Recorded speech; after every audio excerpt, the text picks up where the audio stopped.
सरकारचा विकास ज्या भागात पोहोचला नाही असा हा भाग, कारण इथं आजही रुग्णांना अशा प्रकारे झोळीतून न्यावं लागतंय। या झोळीत एक गरोदर महिला आहे, जिला रुग्णालयात नेण्यासाठी अशी बांबूंची झोळी करण्यात आली।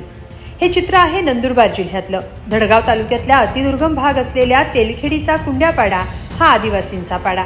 या पाड्यावर राहणाऱ्या लोकांसाठी रस्ताच नाहीये। त्यांचा हा प्रवास असा वाट तुडवतच सुरू आहे। आजही अलका पावरा या महिलेला प्रसूती काळात सुरू झाल्या आणि वेळेवर दवाखान्यात पोहोचवण्यासाठी ही बांबूंची झोळी करण्यात आली। या परिस्थितीत या महिलेला घेऊन जात असताना तिची रस्त्यातच प्रसूती झाली।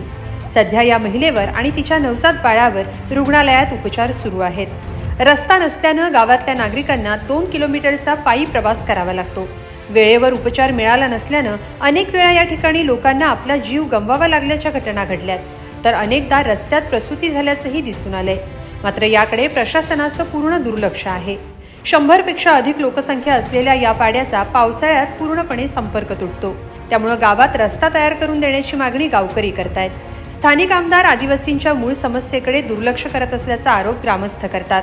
आमच्या गावातील रस्त्याची काही सुविधा नसल्यामुळे आमच्या पाड्यातील 10-12 घर असून जे बाई प्रेग्नंट असते डिलिव्हरीसाठी येणार त्यांना सगळ्यांना जोली करून घेऊन जावं लागतं। माझे स्वतःच्या 2 वेळात झालंय। पहिल्या मुलासाठी पण तिथं पण आम्ही जोली करून घेऊन गेलो होतो। आता सुद्धा बाईच्या पोटात दुखत होतं, तेव्हा आम्ही घेऊन जात असताना जोलीतच बाई डिलिव्हरी झाली होती। 2 किलोमीटरवर डोंगरावर सोडून घेऊन जावं लागतं आम्हाला। डोंगरावर तिथे रस्त्यातच डिलिव्हरी झाली होती बाईना। तिथून ॲम्ब्युलन्स बोलवली आम्ही। रस्त्यात अर्ध्या रस्त्यात ॲम्ब्युलन्स आली होती। तिथून आम्ही PSC ला घेऊन गेलो। PSC हून आम्हाला डायरेक्ट दडगावला पाठवलं। दडगावहून डायरेक्ट नंदुरबारला पाठवून दिलं। आता बाळाला NICU मध्ये ठेवलं आहे।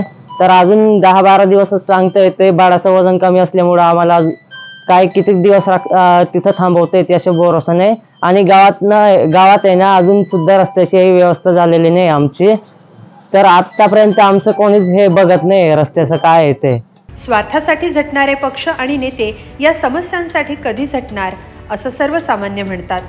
जर आजच्या युगात रुग्णालयात नेण्यासाठी हा रस्ता आणि अशी झोळी करावी लागत असेल, तर विकासाच्या गप्पा या नेत्यांच्या भाषणात आणि निवडणुकीच्या आश्वासनातच आहेत का असा प्रश्न पडतो। त्यातही दुर्गम भागातल्या आदिवासींच्या या यातनांकडे सरकारचं लक्ष जाणार का याची अजून तरी वाटच पाहावी लागतीये। सलाउद्दीन लोहार, लोकमत.com, नंदुरबार।